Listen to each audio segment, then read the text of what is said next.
Movie news. Movie news today, guys. Welcome to Mirror Domain's Movie News, your place for entertainment headlines. And on today's show, we got some bad people. Well, not really bad people, but they're behaving quite badly.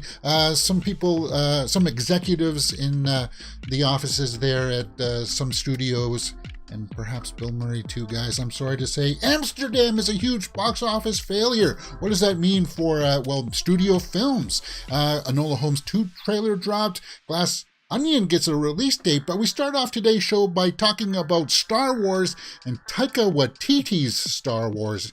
Taika Waititi is now focused in on his Star Wars movie and really excited about the story. Well, cool. For some people, if you like Taika Waititi, obviously you're excited to see that he's going to be making a Star Wars movie, right? Tentatively, you just never know. They announce the Star Wars movies, you get directors on board, and then the project just kind of disappears. I don't think it's going to happen to Taika Waititi, but let's take a look at where this project is coming along. And he says here in this point, while he was talking, about his Star Wars movie, he says, it's still in X space stage, Waititi said, of where Star Wars is at, referring to the format used in scripts to set up a scene. But we've got a story. I'm really excited by it because it feels very me. Very me.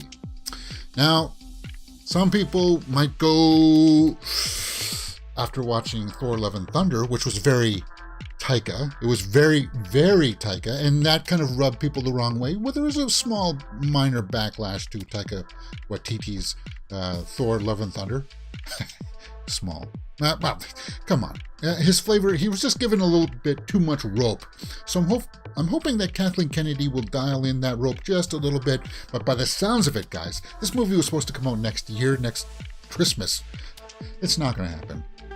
Right? By the sounds of it, it's just in the script writing stage. So I wouldn't even expect this in 2024 because they're just so slow. They move at a snail's pace, which is fine as long as you're honing and crafting that story. But it sounds like sometimes it shouldn't take 3 years to craft and hone a story. But then again, you look at what James Cameron did with his crafting and honing the story with the Avatar sequels. A Taika Waititi Star Wars movie, guys. What do you guys think about that? It's still in the script writing stage. Does he have any other quotes here that may be worth looking at? Filmmaking operatically sincere, Star Wars universe. Taika Waititi responded, I tend to go down that little sincerely alleyway in my films. I like to fool the viewer into thinking, it's this, and then them going, damn it, you made me feel something. What the heck is he talking about? So he likes to do the old switcheroo, the swapping out of feelings, right? Emotions, okay. Taika Waititi's, there's another project near and dear to him that he's still working on getting developed. He's still hoping to get a long gestating live action adaptation of Akira made. Nah, I don't think that's going to happen. I don't know. No, nothing seems to be coming along with that. But he's got like a TV show going on in the background too. It's my comfort zone to have a lot of things on, Waititi said being such a workhorse. That chaos is where my best work comes from. Someone said to me, you need a break, man. Yeah, but I feel like I was on a break for 35 years. I'm working now and I don't want to stop. So Taika Waititi had directed an episode of The Mandalorian. We know that. So he's not totally foreign to the Star Wars universe. But the story is going to be very much him. Taika Waititi's Star Wars movie does not have a release date at this time. His next movie, Thor Love and Thunder, what? What do you mean his next movie? How old is this? August 11th, 2021. Wow. Guys, I don't know. That just sort of echoes what we already know. If that came out in 2021, it's being echoed still now. That he's still working on the writing part of it. And I don't know. We'll have to see. We'll have to see, guys. Um, yeah. Oh well. Let's move on. Let's move on to some more other stories that are more relevant than this. Glass Onion comes out this December, guys, on Netflix, and we will be doing a full live watch along, but it's also going to be in theaters. Glass Onion, a Knives Out mystery. Knives Out 2 unveils new teaser. Well, yeah, there's a new teaser out today too, but it's just like a small, like a minute long clip. But it will be in a limited release in theaters before heading to Netflix because they want it in there for awards consideration. Guys, it's a big cast, right? It's a big cast. Edward Norton, Batista, Kate Hudson, Catherine Hahn. I mean, come on. Glass Onion, a Knives Out mystery to a movie theaters for 1 week, only starting November 23rd. So I will be seeing it in theaters, guys. So you'll get my initial out of the theater reaction November 23rd and review there on the 23rd. But then we'll do the full live watch along in December. And tickets are now officially on sale. I urge you to seize upon the most tantalizing cinematic opportunity. Well, I will be checking it out, and I never thought that I would be saying that I want to be there opening night for a Rian Johnson movie, but there you go. I do like Daniel Craig in this role for sure. He is an Inspector Blanc, right? I was late to the Knives Out party, guys, and I'm a little bit ashamed about that, but it's a good performance. It's a great cast, and I'm really looking forward to Glass Onion. There you go. November 23rd is when you can see it for 1 week only. So you have to make sure that you go and see that week. If you can, I think they gave us a number of theaters that it's going to be in here in this article. It's not going to be that much. I think I saw only like 600 all over North America or something like that. Yeah, Deadline broke the news saying that 600 theaters in the US and Canada will receive the sneak preview run. So even if I have to go over to Toronto, I will for the Glass Onion. But I don't think it will. I think it'll be playing somewhere because I live in a fairly decent sized city. So one of the 4 big theaters here will play it. Yeah, big theaters, I'm saying. Knives Out, Knives Out 2, Glass Onion. Are you going to check that out in the theaters, guys? November 3rd, 23rd? Yes. And then it'll be out on Netflix in December. So there you go. What else dropped today? Enola Holmes 2. Cool. The trailer dropped, guys, and my trailer reaction for this is up on the channel right now. Enola Holmes 2 trailer number 2 offers another look at Millie Bobby Brown, fledgling detective, and that's cool. You know what's cool is that she's putting her own money into this too, which is fantastic. And Henry Cavill is back as Sherlock. That's really cool because, well, you know, that was one of the things that I liked about the first one is that because he's Sherlock and they have kind of like this brother-sister thing going along with them. Their scenes were really cool, and Millie Bobby Brown is just awesome. Come on. Stranger Things. Hey, if you like Stranger Things, guys, hey, we have a full live watch-along list that you can follow. We watched Stranger Things season 4 with you guys, and that's up on the channel right now. People really liked it. So it's cool that she's still working. Guys, I can't seem to not give enough praise to Millie Bobby Brown, only because she's a great actress. You can see that she's going to have a bright future ahead of her in the realm of acting, and as well as in school too, right? She just enrolled for was some kind of humanitarian or something like that program or something like that, learning about helping people. That's what she wants to do, and she's a fantastic person. Her parents must be proud. Anyway, I'm looking forward to it.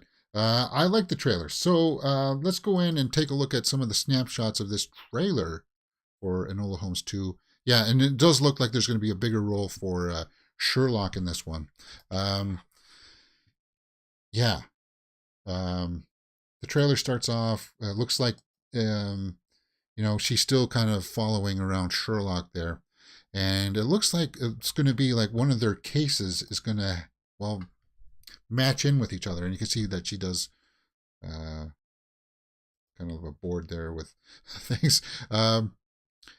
Looks like she's going to get into trouble too. The trailer I felt like was really well paced. You're going to see that in my trailer reaction, and you're going to see it later on today when I post the highlights to this. It looks like Helena Bonham Carter is going to be back in this as the mother, because that was kind of a loose thread that was left there at the end of the first movie, right?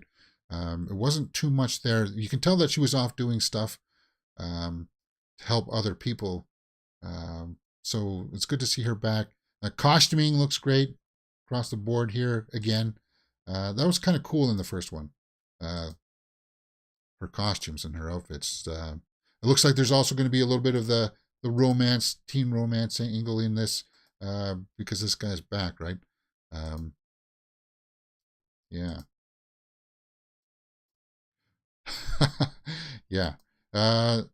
Looks like she's going to be infiltrating some kind of high society event here. So yeah, I can't wait to see what this mystery is about.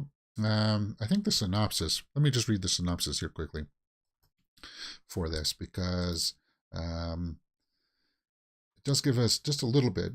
Now a detective for hire, Enola Holmes takes on her first official case to find a missing girl as the sparks of a dangerous conspiracy ignite a mystery that requires the help of friends and Sherlock himself to unravel. And yeah, Henry Cavill is back as Sherlock, and Helena Bonham Carter, Louis Partridge is back as Tewksbury, and David Thewlis, right?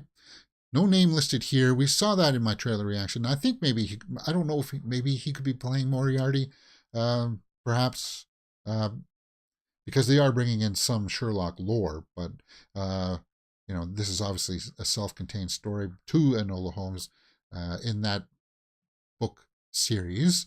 But there he is in the trailer, firing something. You'll recognize him. And we just saw him in Sandman, right? But yeah, it's got that teen romance thing going on for it. So, yeah, I understand that I'm not meant to be the demographic for this, but you know what? Hey, you know what? Grown men go out and see animated movies meant for kids. So why can't I watch a teen romance movie? Well, not really romance movie. It's more like a detective movie, right? Because you got Sherlock in there. It's got things in there for everybody, right? It's not for, hey, we watch Stranger Things, so, who cares? I don't care what you guys say.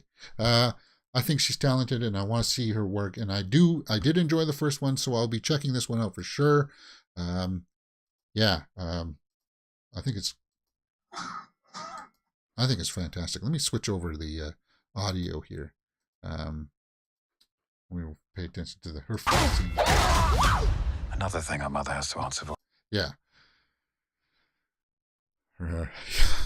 Yeah, so it's got that quality to it. So it's going to be on Netflix, guys. Netflix, November 4th.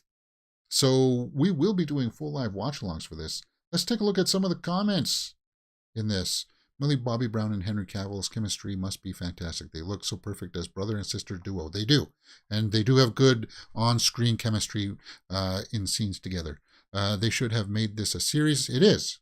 Oh, you mean like a series on like Netflix? Okay. No, I don't know. I sometimes wonder why Netflix always misses golden opportunities like this. Well, look how many people responded to it. A lot of people say same. Yeah, they need to make the TV show out of this. The thing is, though, if you made it a TV show, I don't know if you would get Henry Cavill because he's so busy with other things right now, with Highlander and possible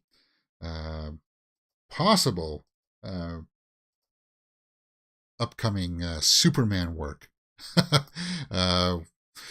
It's rumored that he's going to be in Black Adam, guys. So we'll have to see. Black Adam comes out this week. Comes out in 2 days. 2 days is till Black Adam, and we'll have confirmation on that. So what are some of the other comments? You know it's going to be good and exciting movie when Millie and Henry are in it. In my opinion, the franchise is becoming legendary. I remember dismissively watching the first one and absolutely falling in love with it by the ending. Me too, man. Me too.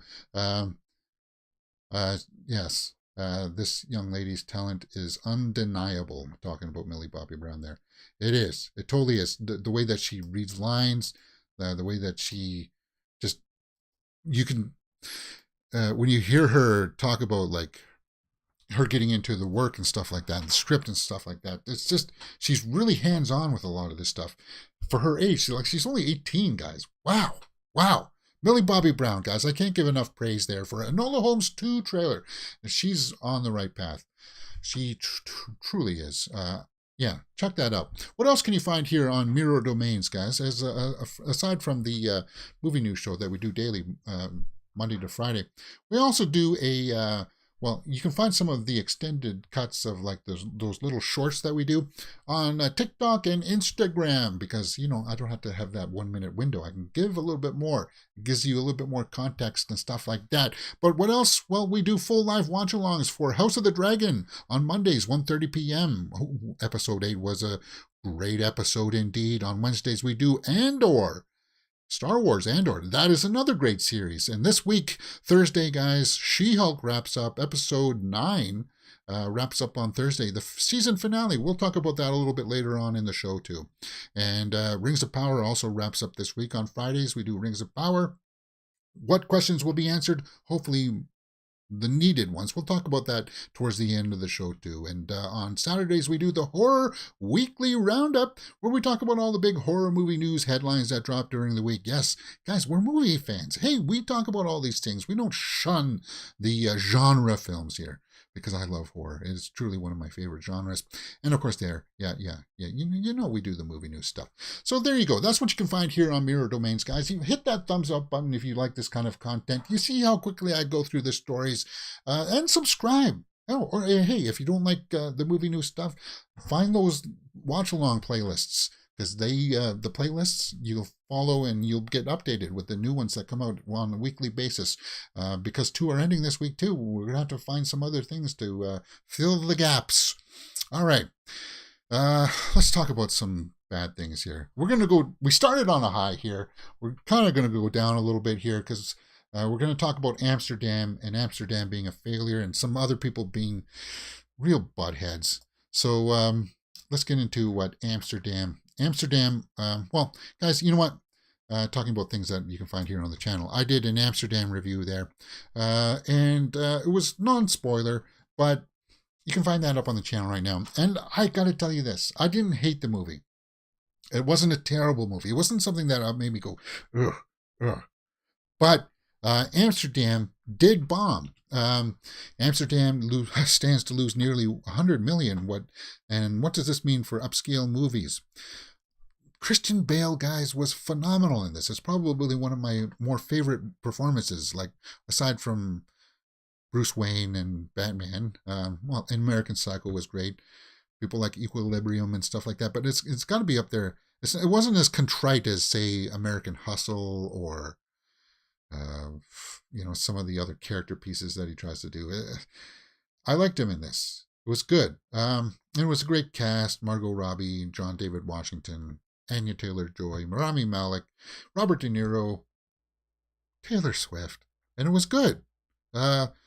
Wasn't as terrible as, because I went into it as thinking it was going to be terrible. But the budget for Amsterdam, guys, is what's going to really mean terrible things, because it was $80 million to produce, and on the weekend, 6.4. Oh, third place. Smile, one of the better horror movies this year, came in at number 1. It kept in the number 1 spot. So 6.4 domestically, 3.2 internationally, for a total of 9.7 worldwide on that $90 million or $80 million budget, guys. Here's the thing. Numbers don't go up in the box office. They either level out or they go down. And usually on the second week, these numbers get chopped in half. So expect about 3 million next week domestically. Even, I think I was one of the few people that actually said that I actually enjoyed it. Because I was expecting a terrible movie. And you saw that in my straight out of the theater reaction for it. I was, if you follow me on the social media handles there, you see my stories and stuff. You saw a story of me going before I went to see it. I was kind of like, I'd rather go watch a horror movie. But then I was pleasantly surprised that I didn't hate it. Now, it is going to mean some impact that to other studio films that try to make these kinds of films. Because David O. Russell right now is he's one of the people that's been behaving badly. That people wanted to work with him still. People still wanted to work with him after all of these claims. And they were willing to work for him for scale. But I pretty much believe that this seals the fate for David O. Russell. He's not going to get a budget like this ever again for a very long time. And he's got a lot of clout around him. I know that Christian Bale went to bat for him to try to get this movie some good press, but David O. Russell is just, well, guys, he's been behaving badly. Very, very badly. Now, and that sticks with you. It sticks with you, and I think that David O. Russell is done making big time movies, and that these headlines really, like, I was shocked how much it overtook the ratings and like people talking about this film. I'm actually kind of shocked that he was at premieres and stuff for this, because I would have, if I were the studio, I would have swept him under the rug. Let the stars do the talking for this movie. And I would have even taken his name completely off of it. But, you know, there's other movies that came out. The French Dispatch didn't do very well. So, like, these big movies, well, they're not really big movies. That's the thing. Is that you should be able to just find character actors, bringing them in for minimum cost. You don't need to have these big $80 million budgets for movies like this. It was fun seeing Christian Bale as this, but it's just too much. You shouldn't expect, like, to make that back. What would you have to make? At least $200 million at the box office, because remember, studios take their cuts, the theaters take their cuts. So, like, by the time that in marketing on top of that, so what would have Amsterdam it would have had to make at least $150 million to break even, and it's not. So this is almost an optimistic appraisal, $100 million. To lose nearly $100 million. Like, the $10 million that you made at the box office, does that even cover Christian Bale's budget? His salary? No, I don't think it does. Byford the Hobbit says, hey man, how's it going? We're just talking about Amsterdam and the failure of it and how much it's going to impact the box office. And yeah, even in my straight out of the theater reaction, people were talking about David O. Russell and his allegations. So on top of those kinds of bad allegations, you also hear reports that he's very abusive on set. He calls people out.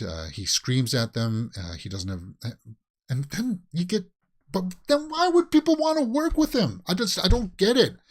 Guys, no. And that's what I mean, is that people hear that, they don't like that, so they're not going to go out and support a movie with a guy behind the camera doing that kind of stuff. And Byford the Hobbit says, I saw Amsterdam and I loved it.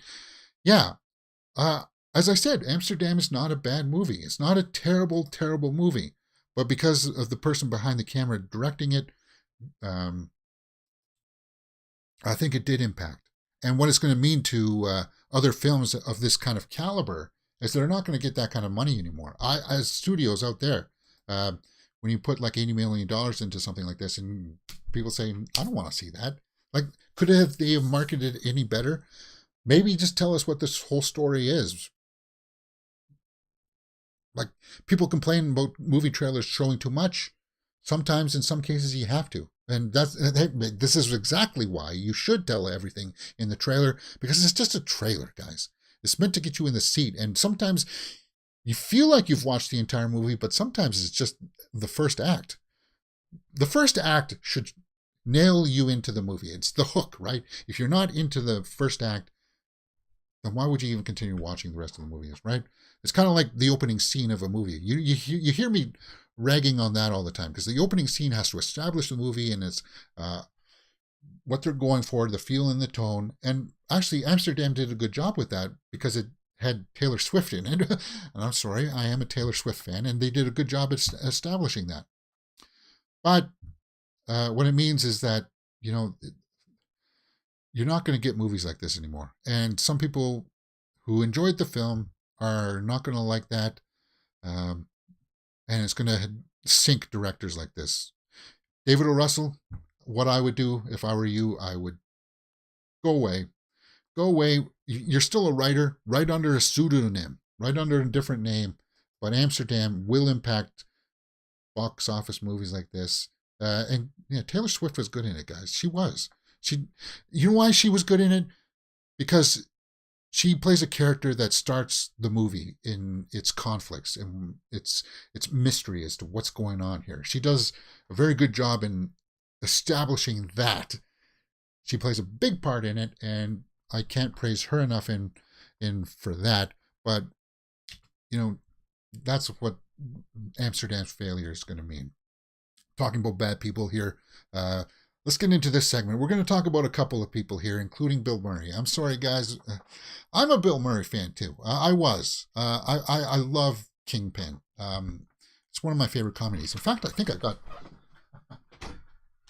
Oh, I do. Yep. There you go. Kingpin. Yep. Right there, guys. Kingpin. He plays kind of a butthead in this. And which should give me pause now that we're going to think about it. Now that we're going to get into this segment called People Behaving Badly. And I don't want to make this a common thing, but let's get into some people behaving badly. Chris Albright, placed on leave at Legendary, according to material viewed from THR. HBO's former network chairman allegedly disparaged a staffer who took a settlement after he choked. See, for God's sakes, man. Power corrupts, right? People get big heads like David O. Russell, and they just think they can do anything. And Chris Albright there is on leave. Albright's rep denies the allegation, so he's denying it. But I mean, come on. You can't put your hands on people, man. As much as you want to, in situations like this, I don't care what the circumstances are. If somebody's getting really under your skin or something like that, you just got to walk away, run away. Don't ever put your hands on somebody.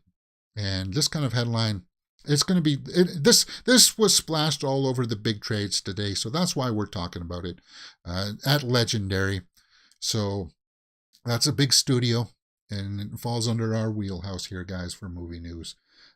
Current president of Legendary Television has been placed on administrative leave. Okay, so without going too much into the allegations, you saw that he had choked somebody, so Jesus. You just shake your head at these kinds of things, right? Again, here's the thing that I would do if I were, just go away, man.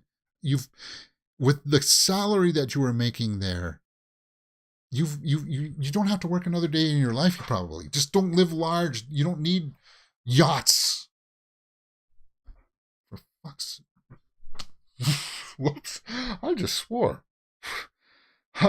28 minutes and 25 seconds. Guys, you just heard me swore. I usually don't, like, I do in real life. Like, I was going to say for F's sakes, right? But I just... It's called for. That's the right situation when you curse, right? When you're dealing with this kind of stuff.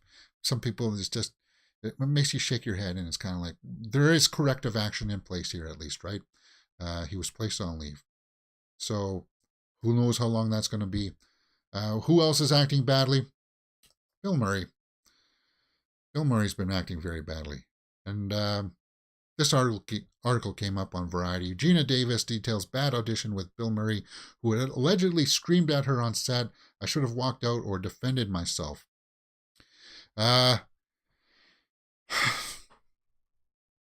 As I said, I'm a Bill from... come on, Ghostbusters was iconic for me growing up.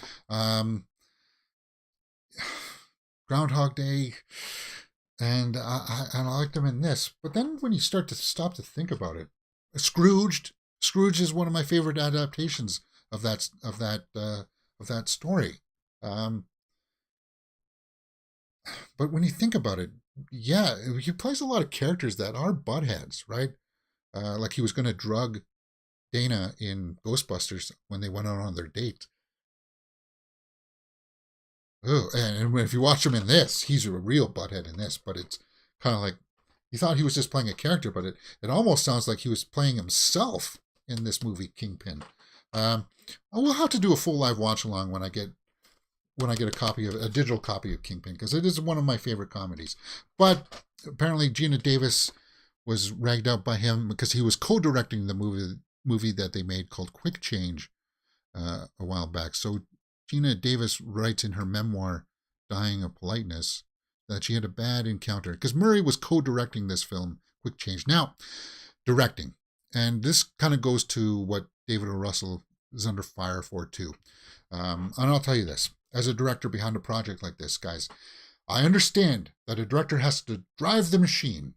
Sometimes you have to raise your voice to say, get over there, do that quickly. We got to get this done. Chop, chop before, our time runs out and the people have to go home because of the union laws and stuff like that, right? We got to get this shot in today. You got to drive the machine. So if you raise your voice, yelling at people to get things going and stuff like that, I understand that.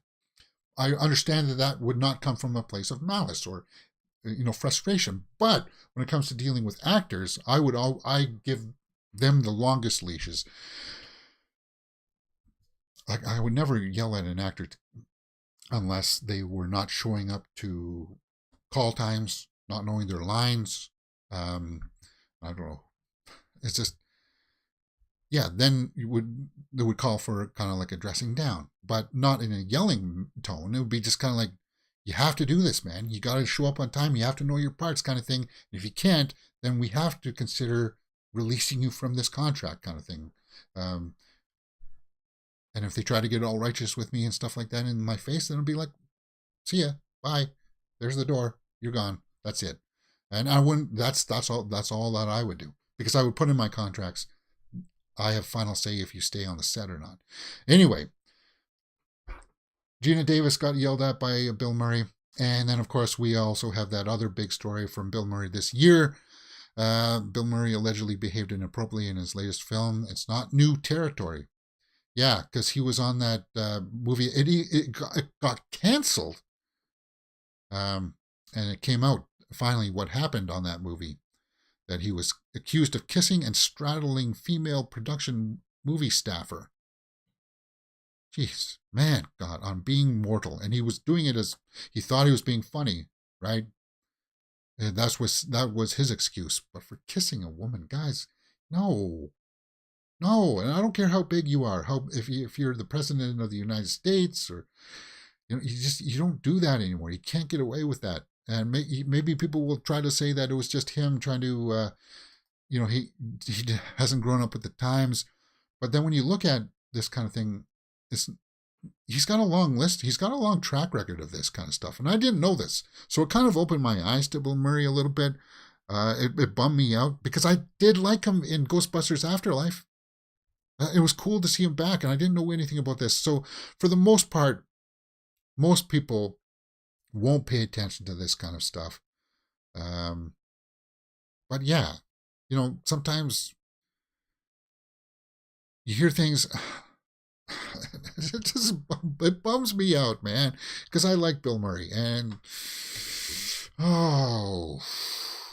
kissing and straddling a woman, dude, that's not good. That's not good. All right, let's have enough of that. Now we know why that movie got canceled that he was in. That's enough of people behaving badly. Let's try to bring things back up a little bit. Let's talk about some... Well, actually, this is kind of an interesting story with Aubrey Plaza. She was in Bad Grandpa, or Dirty Grandpa, with Robert De Niro. And this is kind of a thing where perhaps she would be considered maybe behaving badly, but she was method acting, apparently, in this movie. If you ever saw it, she's somebody who fell in love with Robert De Niro as an older person. That was her fantasy, right? She wanted to have relations with an older person. So it kind of weirded Robert De Niro out at the time, because he wasn't expecting her to be like that over the top. And if you've seen the movie, well, there's Zac Efron in that too, right? It weirded her out, weirded him out. Yeah. Let's take a look at what she said here. I didn't really have a relationship with him off camera because he's him, but the actor, she says the character By the time he'd showed up, I'm in character. My character had one goal, to have relations with him. I was acting totally insane as the character because we were about to shoot. I don't think he understood that wasn't me. You'd think he would have because he's an actor and an amazing one. So he goes on and says that one of her agents says that Bob's a little freaked out about, like, it was very over the top stuff and a little, beyond risque. Aubrey Plaza is a good actress, though, and it looks like they made their peace. They came to the understanding that wasn't her, right? And how she had little troubles with that. So, yeah, it looks like they all came out and they finally understood each other, that was just the role. So, that's like turning a bad situation good, right? Like, well, not a bad situation, just a misunderstood situation. In my opinion, to matter contractually, the fun of it is having control over parts I get to play. I really have great ideas. I have a nice, it's nice to get to change the final product and have an effect on it. And I'm just not the kind of person who waits around for the perfect thing to fall in my lap. Oh, okay. That's talking about her upcoming project. But yeah, go check that out. Aubrey Plaza weirding out Robert De Niro. That's a while now. That was a while ago now. What else is next? Oh, Halle Berry talking about taking a bad situation and having fun with it. Or I guess it is kind of a bad situation because Catwoman, Halle Berry jokes about Catwoman movie bombing and hilarious boast. And this was 2004, guys, so this is a long while ago. I like Halle Berry. I think she's a great actress. One of my favorite actresses, actually, because whatever the project is, she'll always give her all. And I hope that she makes a bit of a resurgence here, for sure. I do. But what was this going on? Marcus on Twitter says, when I first seen this when I was a child, I really thought this was the best movie, Catwoman, in the world. So imagine my shock when I grew up and found out everyone hated it. And Halle Berry responded, imagine mine, with tears. So that's fun. That's just fun. Will Catwoman ever get the solo movie she deserves? Well, there were talks about having a spin-off with the newer Catwoman, played by Zoe Kravitz from the Batman movie. I don't know if they should, like, guys, just focus in on the main project first before you spin things off. But it was just kind of cool. That's what's cool about Halle Berry that I like. Yeah, that's nice. That's nice. And the story about Aubrey Plaza is there nice too. So that should wash the bitter taste out of our mouths from people behaving badly. What else is kind of cool? Christopher Lambert is going to be in a new movie too. From Cannes, Saint-Tropez set crime comedy. Queen of Diamonds begins to shoot with Frederic Bell, Christophe Lambert, and Leo Gregory in key roles. Now, here in this article, guys, because we know that he's French background, right? Queen of Diamonds has begun principal photography on the French Riviera. So what's happening here? What happens in this? Plays a woman who settles in Cannes after the murder of her British husband in London. Leo Gregory co-stars as one of a British police detective team who traveled to Cannes to question the woman about the theft of a precious gem, the Queen of Diamonds, which might have been handled by her deceased husband. Okay, what does Christopher Lambert play here? Not convinced they are really policemen, she evades them, and a cat and mouse caper ensues across the French Riviera, with her path crossing that of a veteran diamond trader played by Christophe Lambert. Christophe. It's not Christopher Lambert. See, I thought that's also the way that they pronounced it in the title, Christophe Lambert. So I learned something else new today about Christopher Lambert. Well, come on, we knew him from Highlander. He was Raiden in Mortal Kombat. But yeah, apparently his name is Christophe Lambert. And when you look at his resume, his acting resume is long. He originally started off as Christophe Lambert. Right there. See, look back in the 80s and stuff. Christophe Lambert, when he was doing a bunch of French stuff. And it looks like he's gone back to the French stuff here now, too, which is kind of cool. It's good that he's getting work. Like, he's got a lot of stuff coming down the pike here.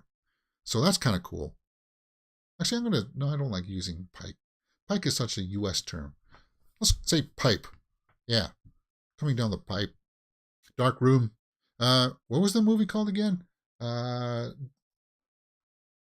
was called Queen of Diamonds. Queen of Diamonds, but I don't see that here.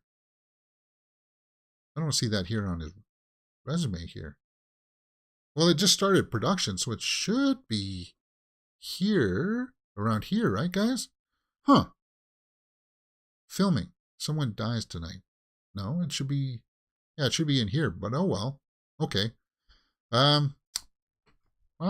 And he was still doing voices for Raiden in the video game Mortal Kombat 11. Cool. Yeah, I need to get back into Mortal Kombat. Maybe when I get a PS5. I don't know. But he was also in Ghost Rider, Spirit of Vengeance. What was some of your Christopher Lambert movies? Obviously, a lot of people will say Highlander is the number one, but for me, guys, Mortal Kombat was fun. Fortress was pretty good. It was a smaller little indie film. Night Moves. Night Moves is kind of like talking about murder mysteries and stuff like that. Mysteries. He plays like a chess grand champion in this, and there's like somebody going around killing people, and he's accused of doing it. Yeah, that was a good movie too. Tom Skerritt. Yeah, that was a good movie too. I like that. Very cool. Daniel Baldwin. Yeah, I remember that. Okay. Why are you not listing her? She was in this too. Huh. Oh, anyway, guys. Christopher Lambert is back in action in a French movie. Interesting. Cool. All right. Let's talk about some of the finales happening this week. She-Hulk wraps up this week, guys, on Thursday, 1:30 p.m. We'll be wrapping this up, and there's been teasers out now, TV spots. I didn't react to them, but I knew that this was coming down, that I guess there's going to be a Hulk Abomination rematch. So Mark Ruffalo is going to be there in the finale, and I hope they wrap things up. Give us the answers to tell us who's been taking her blood. Who wants that? Is it Kingpin? That would be cool. That would be cool. And why are they fighting again? Because it sounded like, Emil Blonsky there had come around to make peace with everything. So what happened there? What happened again? So we'll be curious to see how that all comes together there. Because it ended with a bit of a cliffhanger of her looking off to the sides and saying, ooh, looking at something very strange, right? So that'll end this Thursday, guys, on Disney Plus. 1:30 p.m. on Thursday. We'll take a look at that finale. This is my... whoops. Hopefully. Yeah, it doesn't... It's more of like a recap of the series, this trailer, this TV spot. You just get like a 2-second spot. Not even a 2-second. It's like 0.5 seconds of... yeah. See that? Did you see it? Did you see the Abomination Hulk fight? Like, no, you didn't. You know why? Because it was very short. But we'll wait, guys. It's only 2 more days until we get that. On Thursday's going to be a big day because we're going to have, obviously, we'll have the movie news show there daily at 12 p.m.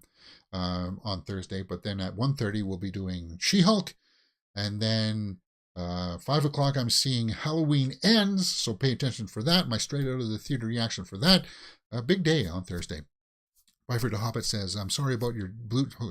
Yeah, no, I was watching that final game of the Blue Jays, and when it was 8-1, I was kind of like, and I was starting to go south. I was like, they're going to lose it somehow. They're going to blow an 8-1 lead. So and. Oh well, you know what? I was actually kind of happy. If they were going to lose the series, I would prefer that they lost it on that day because I did my Thanksgiving dinner there on Sunday. So there you go. Your Mets also lost the playoffs too. Yeah, Showalter. What the heck was Showalter doing out there trying to talk about people some gunk behind the ear or something like that. It didn't look good, did it? Oh well. All right. I'm almost out of water. Damn. All right. Let's continue on. What else is wrapping up this week? Rings of Power. And this is the one big question I want answered from the Rings of Power. The stranger's true identity might be confirmed. What do you... No. It not might. It better. It better be confirmed this season. Otherwise, you can just take his story and just completely remove it from season 1, and it would mean nothing to the rest of the storylines that happened in season 1. If they don't answer his question of who he is, if they just leave it hanging, then it's a complete waste. And I would be on board with everybody else saying that it's been poorly written and they hate it. Well, I wouldn't say that I hate it, but I'd be just kind of like his complete storyline. If they don't answer who he is, my guess, I thought that maybe he would be Saruman, the white wizard that we've seen in, like, played by Count Dooku. I think maybe that he could be him. This article goes on to speculate that maybe he could be a blue wizard. I don't know anything about that. Because people are trying to draw from the lore and stuff like that, right? On who he is. He's the guy who fell from the sky. He's obviously got magical powers because we've seen that unfold. What I really wanted to know is just how he fits into the rest of the story, and have them set up Sauron coming back to begin his quest to begin forging the rings, because we know that Mount Doom exploded and all of the lands that we've been on are going to become Mordor. And we saw that at the end of last week's episode, right? So all of that's going to be turned to ash. And I want to see how that big wall gets built up. And yeah, so... and the tower and stuff like that. So we'll have to see how all of that will come out. That'll establish season 2. So that's pretty much all I want from the finale of Rings of Power. Just tell us who this guy is, how it fits in the rest of the story. For the love of God, if you leave it hanging, it's not going to be good. And I know they're filming season 2 right now, and season 2 is going to still be like 2 years away from when it comes out because of all the post-production and stuff like that. You gotta tell us who this guy is. Otherwise, you could just take him and the Harfoots completely out of the story. Just give us Elrond and Durin. Give us what's going on with Galadriel and Arondir. Because those stories have been... you can see that they were slowly coming together, right? And that's good. But as far as this guy is concerned, we still don't know. And they need to answer those questions. They do. One final story here that was just a quick little one, guys. More layoffs at Warner Bros. Discovery. This is just because of the merger. Some people will talk about this as a big, huge story, but it's not, because Warner Bros. Is merged with Discovery, and it's going to be becoming like this big streaming platform, right? They knew that this was coming down. You don't need 2 financial officers. You don't need 2 department heads of the same kind of thing. So yeah, more layoffs at Warner Bros. Discovery. It will actually, it might free up some talent to go some other places. So we'll have to see how that goes. It's more of a business side of things, and I didn't really want to cover that too much. So I'm going to take my leave of that story. Let me go over and load up the old Twitter page, guys, as we'll round things up here for today. It's actually been kind of a quicker story today. Not a lot of things. Byford the Hobbit says, I will be watching you react to the Rings of Power finale. I can't wait for your reaction. On Friday, guys, Friday, 1:30 p.m., for sure, we will be watching the Rings of Power Roundup show. For sure. Let me see if I missed any big headlines here. Okay. No. Yeah. All right. Nothing there. All right. Nothing too huge there. It's a 24-hour news cycle, so if you missed something, don't worry, guys. We'll talk about it on the next day. Let's talk about film updates from the old Twitterverse there. What the heck is this? What the heck does this have for men's health? What does that have to do with film? Come on. Come on. Yeah, we don't need to see this guy lounging around in we're crying out loud. Paul Mescal reveals his first scene in a movie was kissing Dakota Johnson. Well, if that's your first day on the job, you can't get any worse than that, right? You could tell that I was nervous and you were exceptionally dismissing and kind. I think as a result of that, it made us close. I would have hated you otherwise, to be honest. Huh. Okay. There's a trailer for Megan. This is that James Wan robot movie. Ooh. We're watching this. We're watching this right now, guys. In fact, I might do a trailer reaction. Actually, no. Yeah, I'll do a trailer reaction for this one. I'll do a trailer reaction for this one, too. And that'll be out later today. So join us in just a few moments. Because this is like AI, right? There's a robot that comes in that they buy to be like a companion for somebody. And it goes awry, right? Yeah, so I'm not going to watch it right now because I don't want to get the claim on this video, but it's very like Chucky, right? But it's going to be a little bit more interactive, and that looks creepy, man. Okay, so we'll be doing a reaction for Megan on that one for sure. They're nothing. What? Megan. Weird. New posters for Black Panther Wakanda Forever. Okay, let's take a look at those. There's the Queen. Namor. I don't know. It's kind of dark. I don't like the darkness of it. I wish it were more of like a white background. I think it would have worked better. Because they used the white theme in the trailer, right? When they were doing the funeral scenes and stuff. It's a bit dark for me. All right. I don't know what that is. Jamie Lee Curtis has seen her viral trauma meme. I've seen the effing memory, so don't worry. Yeah, because she's out doing press. You know what's cool about this, guys? I am going to be watching Halloween Ends on Thursday, so apparently she got emotional talking about the fan base of it, and that's cool. And that's cool that she cares about it too. We'll be talking more about Halloween and stuff like that on the Horror Weekly Roundup. There's some curious articles that came up and stuff. Like she wasn't happy with H2O and stuff like that. She kind of got duped in H2O, and she didn't appreciate that. Okay. Anya Taylor-Joy on the set of Furiosa. That doesn't look like the set. That looks like it's her trailer. She's got a sash. Is that a sash or is that a belt? I don't know. You know what that looks like? It looks like a guitar strap.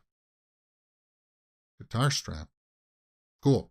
Anyway, I like Anya Taylor-Joy, and she was good in Amsterdam. She was. David O. Russell's Amsterdam is going to lose a whole bunch of money. Yeah, Jamie Lee Curtis also said that she would like to make a sequel to Freaky Friday with Lindsay Lohan. Devil in the White City.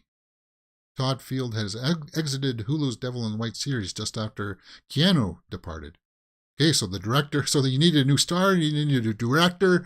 You know what's happened to Devil in the White City? It's going to go like this. That's going to be put on the shelf for some time. Michelle Yeoh and Jamie Dornan. Tina Fey in Haunting in Venice. Okay. Haunting in Venice. Patty Considine behind the scenes of House of Dragon episode 8. We watched episode 8 yesterday guys, and Patty did a phenomenal job. Phenomenal. Great performance. And there was the final episode that he's going to appear in, right? So he did a great job. And that scene with Damon and Vaemon. She's serving Targaryen real. For sure. What's this? The official trailer for Women Talking. Sarah Polley's Women Talking. Oh yeah, Rooney Mara, Claire Foy, Ben Whishaw, and Frances McDormand. Only in theaters in December. I don't like the washed out color palette, but it's a period piece. It's got Rooney Mara in it. I like Rooney Mara a lot. A lot.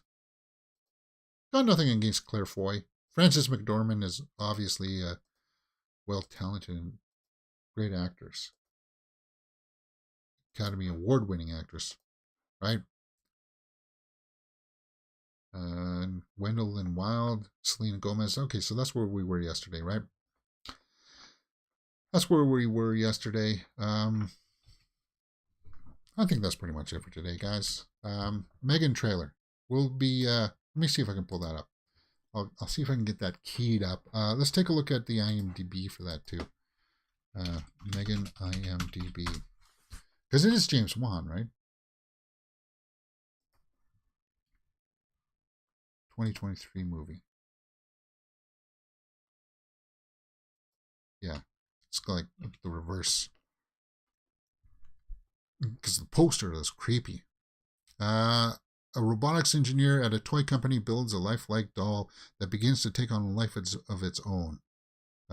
Writer, okay, James Wan wrote this, so yeah, come on, he's from the Conjuring universe and stuff like that, right, guys?